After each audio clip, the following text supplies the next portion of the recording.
Ladies and gentlemen, there are moments in history when a culture begins to feel restless, when the ground beneath a society seems to shift, and when the air itself feels charged with expectancy. We live in such a moment now. You sense it, I sense it, families sense it. And what we're sensing is not merely political turbulence or economic instability. It is something deeper. Something at the level of the soul of America. Something big is about to happen in this country, not because pundits predict it, but because the very patterns of human nature, the very architecture of the human brain, and the very laws of spiritual and cultural renewal point inevitably toward it. As someone who has spent a lifetime studying both the sciences of the mind and the mysteries of the spirit, I can tell you with certainty that societies, much like individual people, experience cycles. They rise to strength, they grow complacent, they fall into disarray, and then, if there is courage, they rediscover their roots and rise again. Our neural pathways work in a similar way. The brain is plastic, meaning it constantly reshapes itself according to habit. And when a person falls into destructive patterns, those neural grooves deepen until change feels nearly impossible. Yet with one decisive act, with one powerful shift in focus, the brain can begin to rewrite itself. That is true of the individual, and it is true of a nation. When I look at America today, I see a people caught between despair and yearning. Rates of anxiety and depression are skyrocketing, especially among the young. The data is undeniable. The CDC reports that over 40% of young adults in recent years have struggled with persistent sadness or hopelessness. At the same time, we have never been more connected technologically, yet studies show that despite thousands of friends online, Americans report feeling lonelier than ever before. Loneliness, neuroscientists remind us, has the same physiological impact on the body as smoking 15 cigarettes a day. Think about that. Loneliness corrodes the immune system, it inflames the brain, it shortens lifespan, and yet here we are, more connected than at any point in history, yet more isolated. But here's the paradox. Precisely when people feel isolated, precisely when they hit rock bottom, the conditions are ripe for breakthrough. Think of the recovering addict who finally admits that he cannot fix himself alone. Think of the patient whose diagnosis shatters denial but simultaneously unlocks the courage to fight. Neuroscience has shown that the greatest growth in the brain occurs when old circuits collapse and new ones must form. This principle of neuroregeneration mirrors what is happening in America right now. We are being stripped of illusions, confronted with truths we have avoided, and invited, whether we like it or not, into transformation. Now, I'm not speaking of transformation in a shallow sense. I am not referring to another electoral cycle or another swing of the pendulum in Washington. That is the surface level. What I am talking about is a deeper tectonic movement, a cultural, spiritual, and moral reawakening that is stirring beneath the surface. History bears witness that such moments do not come when people are comfortable. They come when people are desperate, when the old ways no longer work, when even cynics whisper to themselves, there must be something more. You know that in the human brain, crises often act as catalysts for creativity. Researchers at Stanford once studied individuals in highly stressful situations and found that paradoxically, the stress pushed them to find solutions and connections they had never seen before. The very breakdown of the old patterns gave birth to new insight. And that's exactly what I see happening in our country. Our educational system is faltering, yet young people are seeking truth more earnestly than before. Families are under strain, yet millions are rediscovering the need for bonds deeper than convenience. Political systems disappoint, yet communities are finding power in grassroots movements of service, solidarity, and faith. Let me tell you a story. A few years ago, I was working with a young man who had nearly given up on life. He was bright, articulate, but his world had collapsed through addiction and betrayal. He came into my office with shoulders slumped and eyes hollow. He said, "There's nothing left." And yet it was precisely that emptiness that became the soil for change. And over months, as he rebuilt his routines, as he learned to discipline his thoughts, as he connected with people who lifted him rather than dragged him down, his brain began to literally rewire. MRI scans confirm that when people change habits, when they practice gratitude, prayer, and meditation, the neural density of their frontal cortex increases. Hope is not an illusion. It is written into the fabric of our biology. And as I watched him slowly rise, I realized this is not just the story of one person. It is the story of nations. America is in that same posture. Shoulders slumped, eyes hollow, tired of empty promises. But emptiness is not the end. Emptiness is the invitation. Something big is about to happen, not because we have engineered it, but because human beings cannot live indefinitely without meaning, without transcendence, without love. The soul revolts against emptiness, and the revolt is beginning. Science affirms this truth. Viktor Frankl, the great psychiatrist and Holocaust survivor, taught us that human beings can endure almost any suffering if they have a why to live for. Lose the why, and despair sets in. But here's the mystery. When people rediscover meaning, when they connect to purpose beyond themselves, resilience explodes. Studies from Harvard's longitudinal research on adult development show that the single greatest predictor of health and happiness is not wealth, not fame, not even physical fitness. It is relationships of meaning rooted in trust and love. That, my friends, is the soil of renewal. And so as I look at America, I do not despair. Yes, I see the data. Yes, I know the fractures, but I also see the possibility. I see the truth that even in our darkness, the human spirit is straining toward the light. Something is stirring, something is coming. Something is breaking through the crust of apathy, of cynicism, of despair. And when it breaks through, it will not be small. It will be something big, because it is not simply political, not simply social, but existential. At some point, it will be the awakening of a people to the fact that meaning matters more than comfort, that truth matters more than popularity, that love matters more than power. That is what is on the horizon. If you listen closely, not with your ears only, but with the depth of your heart, you can already hear it rumbling. Would you like me to continue from here into the next section of the keynote, building the long 35K, 40K script? You said, continue. ChatGPT said, ladies and gentlemen, when we talk about something big on the horizon, we must understand that such shifts do not happen in a vacuum. They emerge from countless hidden choices, from the silent movements of ordinary people, from the subtle work of the mind and spirit that at first no one notices. Think of a seed buried deep beneath the soil. For weeks, even months, there is no visible sign of growth. The ground looks barren. And then, one day, without warning, a green shoot breaks the surface. But that sudden breakthrough was not sudden at all. It was the result of unseen labor, of roots digging, of cells dividing, of hidden life pushing upward. America is in that hidden stage right now. The roots are moving. The groundwork is being laid. I have spoken with countless young adults in recent years who tell me they are tired of being lied to by corporations, by media, by institutions that promised fulfillment but delivered emptiness. And yet, rather than resigning themselves to nihilism, many of them are quietly searching. They're reading philosophy again. They're experimenting with silence and meditation. They're gathering in small groups to discuss meaning and truth in ways their parents often did not. Some are turning back to faith traditions their grandparents left behind. Others are questioning the very consumerist culture that defined the last half century. This is no accident. Neuroscience tells us that the brain cannot live long in contradiction. When what we know to be true and what we live daily are at odds, dissonance builds. And the brain longs to resolve dissonance, either by numbing itself or by transforming itself. Numbing works for a while, but transformation is inevitable. Consider the epidemic of anxiety among young people. On the surface, it looks like a curse, but anxiety, neurologically speaking, is the brain's way of telling us something is misaligned. It is a signal that adaptation is needed. Just as physical pain signals injury, psychological pain signals misalignment with truth. The surge of anxiety is not merely pathology, it is prophecy.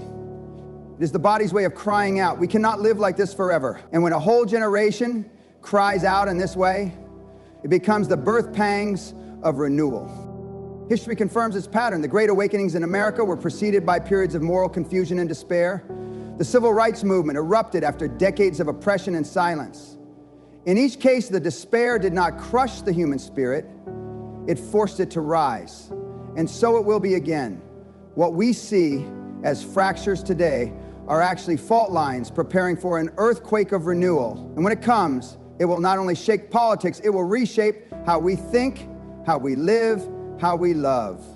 Let me tell you another story. A woman once came to me utterly exhausted. She had lived her whole life trying to keep up appearances, maintaining the illusion of success, wealth, and control. On the outside, people envied her. On the inside, she was collapsing. One night, she broke down completely and admitted, "I don't know who I am anymore." That moment, painful as it was, marked the beginning of her real life. She let go of the mask. She sought help. She began to serve rather than compete. Slowly, she found a joy she had never known before. That breakdown became her breakthrough. And that is America's story. We have chased wealth and power, technology and speed, fame and distraction. We have built the mask, and now we are collapsing under its weight. But collapse is not the end. Collapse is the chance to find who we really are. Something big is coming because we cannot live forever in illusion. Science again illuminates this. Do you know that when the brain undergoes trauma, new pathways can form that never would have emerged otherwise? Studies on post-traumatic growth show that many survivors of deep suffering report greater appreciation for life, deeper relationships, stronger spirituality, and a renewed sense of purpose. Not despite the suffering, but through it. America's wounds are deep, but those wounds can become the very channels of grace, the very gateways to new strength. There is also a spiritual law at work here. Human beings are not wired only for survival. We are wired for transcendence. Every culture in history has reached beyond itself towards something higher. When that reaching is blocked, when consumerism, materialism, or cynicism pretend to satisfy, it only intensifies the hunger. Neuroscientists call it the God-shaped hole, a metaphor for the innate longing for transcendence. And when a society tries to fill that hole with substitutes, the substitutes eventually collapse. That collapse is exactly what we are witnessing now. But collapse makes way for rediscovery. It clears the ground for something new. So yes, something big is about to happen. But it will not be imposed from above. It will not come from a single leader or policy. It will rise from within, from the deep recesses of human longing, from the rewiring of the collective mind, from the rediscovery of truths that have been waiting for us all along. And here is the question each of us must face. Will we resist it or will we join it? Because make no mistake, the change is coming. The tide is turning. The only question is whether we will cling to old illusions or open ourselves to new life. Imagine for a moment if families began to prioritize presence over productivity. Imagine if communities chose solidarity over division. Imagine if young people, instead of drowning in distraction, found joy in purpose. These are not pipe dreams. They are within reach, and the brain itself confirms it. When habits shift, when focus changes, when the mind is trained toward gratitude, compassion, and truth, the entire structure of thought transforms. What we imagine, we can become. The human mind has the astonishing ability to shape reality. Studies show that visualization activates the same neural circuits as actual experience. Athletes who visualize training show measurable improvements even without physical practice. If this is true of sports, how much more is it true of a culture that begins to imagine a better way of living? If America dares to imagine truth, compassion, and meaning again, those circuits will fire, those habits will form, and the culture will reshape itself. But here is the warning. Imagination can also destroy. If we keep imagining only fear, division, and despair, we will build it into our brains and into our society.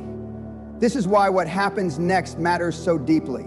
Something big is coming, but whether it brings renewal or ruin depends on what we choose to imagine, to practice, to embody in these critical years. And so I say to you, prepare yourselves, not in fear, but in hope, for the ground is shifting and the seed is about to break through the soil. Preparation is not passive. It is not about sitting back and waiting for a tidal wave to arrive. Preparation is active. It is the shaping of the mind, the tending of the soul, the deliberate training of the heart to receive what is coming. Neuroscience has long taught us that repetition carves pathways. What you dwell upon, what you give attention to, what you repeat, you become. If you repeat fear, your brain becomes wired for anxiety. If you repeat anger, your brain becomes wired for hostility. But if you repeat gratitude, if you repeat compassion, if you repeat truth, then your brain becomes wired for hope. And a hopeful people cannot be enslaved, not by systems, not by lies, not by despair. This is where America stands now. The fault lines are real, the fractures are painful, but they are not terminal. They are the openings through which light enters. Something big is stirring precisely because human beings cannot remain forever in contradiction. We cannot deny love without hungering for it. We cannot ignore truth without eventually longing to hear it. We cannot numb ourselves forever without waking up in desperation. And that desperation, uncomfortable though it is the labor of new birth. I'm reminded of a study done with patients who had suffered traumatic brain injuries. Many of them lost certain abilities, speech, memory, motor control. Yet over time with therapy, the brain found ways to reroute around the damage. Other regions took over. Functions returned in unexpected ways. Life reemerged where it had seemed lost. America too has suffered damage. Our cultural brain is bruised, but healing is possible. The circuits of truth and love can be rewired. We can relearn what it means to be whole. And this is not wishful thinking. It is observable reality. Look at the rise of grassroots communities reclaiming meaning. Look at the growing hunger among young people for silence, for nature, for spirituality. Look at the way families, even amid brokenness, are rediscovering the value of gathering, of rituals, of shared meals. These are not small gestures. They're the neural sparks of renewal. They're the first tremors before the earthquake. They are the whispers before the symphony. But let us be clear, this awakening will not come without cost. The old illusions will not go quietly. The addiction to distraction, the worship of self, the idolatry of materialism, these will fight to keep their grip. And many will resist the change, preferring the comfort of change to the risk of freedom. That is always the way of revolutions, whether cultural or personal. When a person decides to heal from addiction, the first weeks are the hardest. The body craves the old poison. The brain screams for the familiar high. But if they endure, the cravings fade. The brain recalibrates and life opens again. America too will go through withdrawal. The days ahead may be turbulent. But turbulence is not the end. It is the transition. So here is the invitation. Do not wait for leaders to do this for you. Do not wait for headlines to confirm it. Begin now. Rewire your own life. Choose silence over noise. Choose service over selfishness. Choose truth over convenience. Every choice reshapes your brain, and collectively, those choices will reshape the nation. Do not underestimate the ripple effect of one person choosing integrity. History has never been changed merely by majorities. It has always been changed by a small remnant who refused to surrender to despair. And I believe with all my heart that such a remnant is rising in America right now. Men and women who are not content to live in lies. Young people who are not satisfied with empty pleasures. Families who are rediscovering that love is worth more than wealth. They may be hidden for now, but they are the seed. And when the seed breaks the surface, it will astonish us all. Something big is about to happen. I do not mean a fleeting trend or a temporary burst of emotion. I mean a deep tectonic shift in the way we see ourselves and the way we live together. Science affirms it. History confirms it. The heart knows it. We are on the brink of renewal. So let us not be afraid. Fear paralyzes, but hope mobilizes. Fear contracts, but hope expands.